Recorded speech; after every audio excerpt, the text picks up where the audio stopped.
Hello, everyone. This is Akal, and I am a somatic therapist. If you're curious what that is, you can check out the link down below this video, and that'll give you a clue.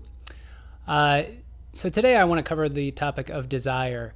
And this is mainly looking at sort of desire as it relates to intimacy, sex, bonding, and, relationships and that sort of thing. So desire in general, just so we have a basic understanding, desire in general, and I'm going to give you like the reductionist perspective here, is energy that moves through our form, and it manifests as a pull or a drive toward something. And it may feel like enthusiasm, it may feel like a number of things, but pretty much desire will translate into almost every avenue of our life. And that could include things like, oh, I desire a new car, I desire a new job, I desire all sorts of things, relationships, et cetera, et cetera. So, but desire as it relates to sex, once again, we're talking about essentially the very same energy.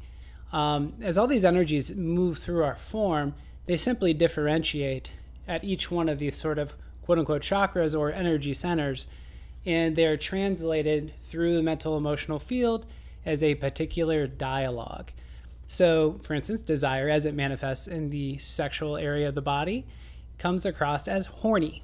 So, what do you do with horny?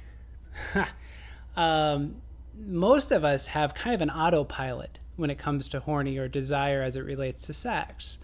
And that is, at least I'm going to speak mostly for men on this. Women, it's a different story. I'm not a woman, so I'll reserve that to some woman who's brave enough to get on camera and to share her story. So desire as it manifests for a man comes up as horny, and we feel it as a pressure. And it's a pressure to release. Now the thing is that we don't often recognize that there's a choice. There's a choice to release or not. The thing about the desire, though, is you can overdo the release. There's a whole list of, endocrine hormones that are associated with attraction, arousal, and ejaculation. And I'll list those on the bottom of the screen once I get there. The thing that's important to remember about this massive cascade of hormones is that it is not only something that's occurring within ourselves on a biochemical level, but this is something that's occurring on an experiential level as well. And the easiest way to express this or to understand this is to reflect on your history. So, after you have sex, how do you feel? Relative to before you have sex. Well, let's not say sex, let's say ejaculation. So, ejaculation, pre-cum, post-cum. Post-cum, you're a different person than you were pre-cum. Pre-cum, man, all sorts of things are interesting. We may have a desire for all sorts of sexual acts, and a very intense desire for the person that usually we're with. And now the thing that's really important to understand about that very intense desire for the person we're with is that's what's driving us to want to bond with them. So what happens when you ejaculate? So when you ejaculate, serotonin flushes through your system, and you get serotonin kind of haziness. So it's sort of for me anyway, I fall into kind of a funk. But I'm much more like a wounded dog. Like I get kind of like, leave me alone. I want to go lick my wounds and heal myself, and because I feel it as a very, very, very tangible loss when I ejaculate. So, and I think a lot of men are very much like that. And the thing is that the refractory period, or the amount of time it takes before you recharge for round 2, is variable from man to man. And I'm going to get to that in a bit. But let me go over first why we might want to make a different choice other than ejaculation. So the reason we might want to make a different choice other than ejaculation has to do with the fact that a lot of the hormones that are associated with arousal and desire and sexual attraction and things like that are actually very similar hormones to what you see with heroin. You get flooded with dopamine and all sorts of chemistry goes on. And it's actually a wonderful thing, and it's a very rich feeling thing. I mean, you think about it, when you're making love, you want to like envelop the person, you want to like intertwine and like just meld, and it's almost like you're stoned. You lose like a notion of time and space on some level, and it's very much this almost transcendental kind of experience. And what's really, really cool about that is, if you're in a committed relationship, great intimacy can strengthen the relationship, and bad intimacy can weaken it. So in order to have great intimacy, it requires a number of things. And for a man, one of those things is that you look honestly at the choice to ejaculate or not.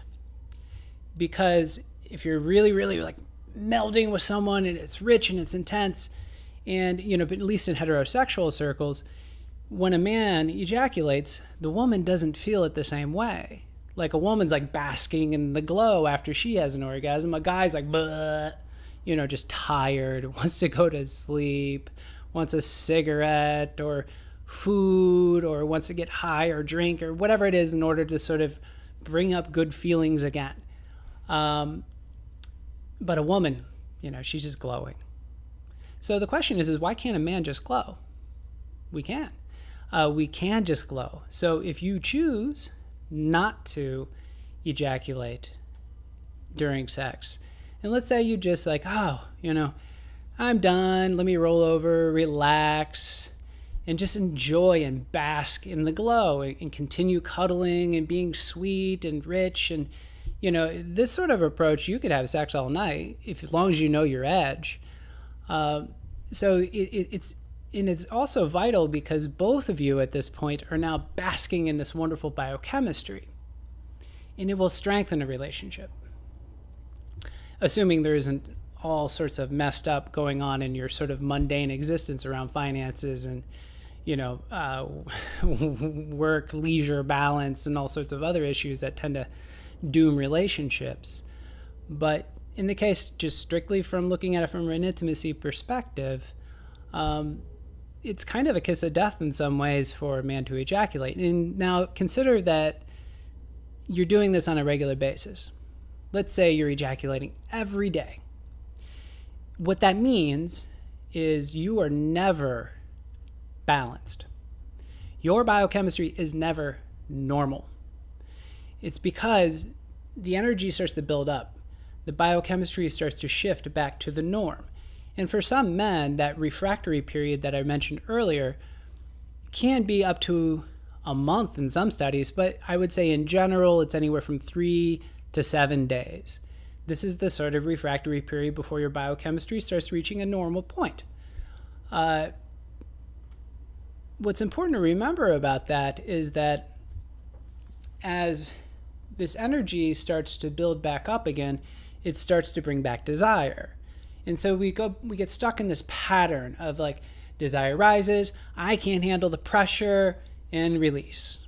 Desire rises, I can't handle the pressure, and release. So you're chronically fuzzy because you're flooded with serotonin all the time. You don't necessarily want to bond with the person you're with after you ejaculate. So what's that doing to your relationships? Again, these are all things to kind of consider along the way. So what's really, what I like to think about here is what's a possible approach? How can you cultivate a wonderful, strong bond between you and your partners, and also sort of be satisfied yourself? And one of the ways you can do that is something called Cariza, which comes from a wonderful book called The Cupid's Poisoned Arrow.